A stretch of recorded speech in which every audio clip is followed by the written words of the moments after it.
Hello students, welcome my YouTube channel শিক্ষা সঙ্গম।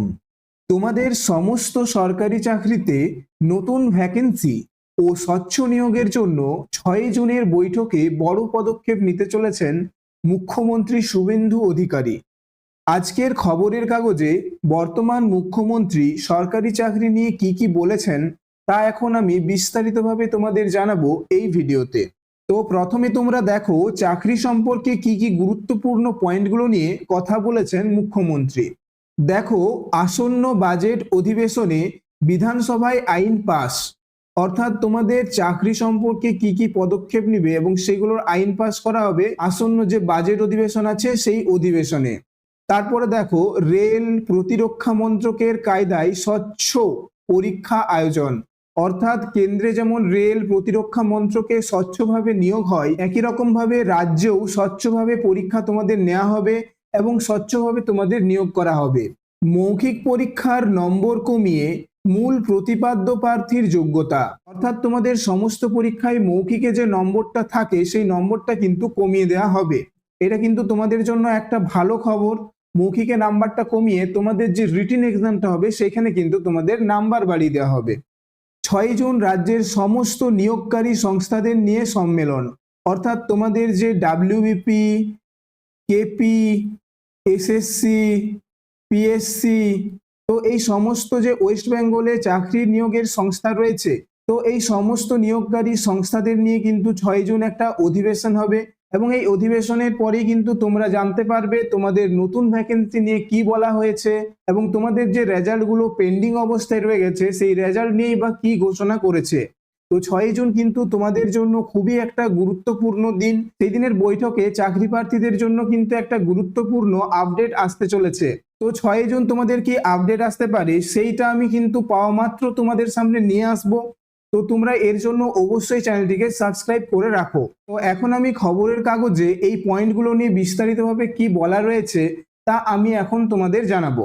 দেখো, সরকারি চাকরির পরীক্ষায় আসছে নয়া স্বচ্ছ নীতি, অর্থাৎ তোমাদের সরকারি চাকরি এইবারে কিন্তু স্বচ্ছভাবে নিয়োগ হবে। তো দেখো কি বলেছে, বাম ও তৃণমূল জমানা মিলিয়ে গত 50 বছরে রাজ্য সরকারি চাকরিতে ভুরি ভুরি দুর্নীতির অভিযোগ সামনে এসেছে। বাংলায় প্রথম বিজেপি সরকার ক্ষমতায় আসার পর এবার নয়া নিয়োগ নীতি লাগু হতে চলেছে রাজ্যে। শনিবার এ ঘোষণা করেছেন মুখ্যমন্ত্রী শুভেন্দু অধিকারী, অর্থাৎ গতকাল কিন্তু এই ঘোষণাটা করেছেন শুভেন্দু অধিকারী।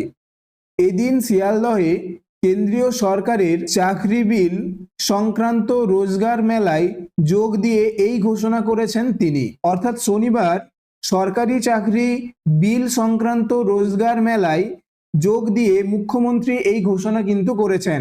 মুখ্যমন্ত্রী বলেন, শিক্ষক কিংবা পুরো নিয়োগ সহ একাধিক দুর্নীতির ঘটনায় বাংলার নাম কলুষিত হয়েছে।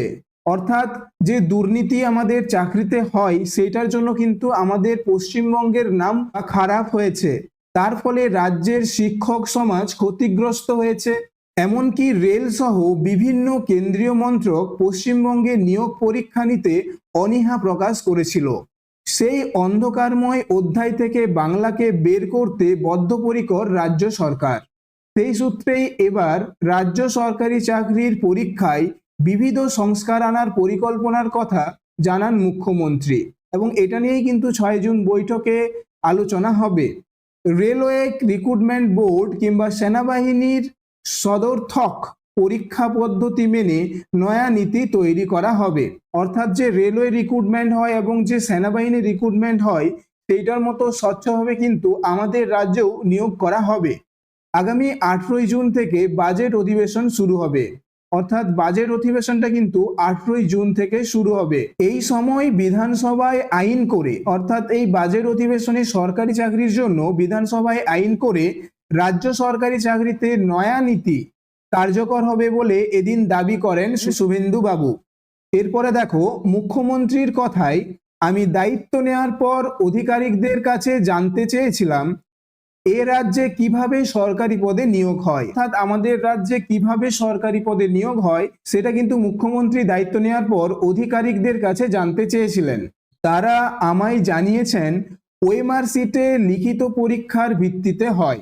অর্থাৎ ওএমআর সিটে লিখিত পরীক্ষার মাধ্যমেই কিন্তু আমাদের রাজ্যে পরীক্ষাগুলো হয়। উত্তরপত্রের সঙ্গে কার্বন কপি থাকে, কিন্তু সেই কপি খাতার সঙ্গেই থেকে যায়, পরীক্ষার্থীদের নিয়ে যেতে দেওয়া হয় না। তোমরা দেখেছো, তোমরা সব পরীক্ষায় কিন্তু তোমাদের ওই ওএমআর এর সঙ্গে যে কার্বন কপিটা থাকে সেটা কিন্তু দেওয়া হয় না। তোমাদের গ্রুপ সিডির পরীক্ষাতে দেওয়া হয়েছিল, কিন্তু সমস্ত পরীক্ষায় দেওয়া হয় না। সেটাই কিন্তু আধিকারিকরা বলেছেন মুখ্যমন্ত্রী শুভেন্দু অধিকারীকে। তো বিগত সরকারের এই সিদ্ধান্তের তুলোধনা করেন মুখ্যমন্ত্রী, অর্থাৎ এই ব্যবস্থার নিন্দা করেছেন বর্তমান মুখ্যমন্ত্রী। তার অভিযোগ, স্বজন পোষণ ও অসৎ উদ্দেশ্য চরিতার্থ করতেই কার্বন কপি পরীক্ষার্থীদের বাড়ি নিয়ে যেতে দেওয়া হতো না। মুখ্যমন্ত্রী বলেন, আমি ব্যক্তিগতভাবে মনে করি চাকরির পরীক্ষায় বসা যুবক যুবতীদের ওএমআর সিটের কার্বন কপি দিয়ে দেওয়া উচিত। সরকারি চাকরির পরীক্ষায় মৌখিক মূল্যায়নের নম্বর কমানোর পক্ষেও সওয়াল করেন ভবানীপুরের বিজেপি বিধায়ক। অর্থাৎ মুখ্যমন্ত্রীর কথা অনুসারে এবারের কিন্তু তোমাদের সমস্ত পরীক্ষায় কার্বন কপি দেওয়া হবে, অর্থাৎ সমস্ত পরীক্ষায় কিন্তু তোমরা ওএমআর এর যে কার্বন কপিটা থাকে সেটা কিন্তু পেয়ে যাবে।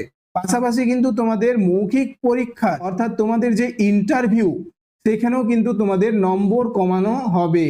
ঠিক আছে, সেখানেও কিন্তু তোমাদের নম্বর কমানো হবে। পাশাপাশি লিখিত পরীক্ষার নম্বর ও পরীক্ষার্থীদের শিক্ষাগত যোগ্যতা মেধার ভিত্তিতে নিয়োগে বাড়তি গুরুত্ব দেন মুখ্যমন্ত্রী। স্বচ্ছতার সঙ্গে গোটা প্রক্রিয়া শেষ হলে পরীক্ষার্থীদের প্রাপ্ত নম্বর নিয়ামক সংস্থা কিংবা বোর্ডের ওয়েবসাইটে দিয়ে দেওয়া হোক, এমনটাও চাইছেন শুভেন্দু, অর্থাৎ আমাদের বর্তমান মুখ্যমন্ত্রী।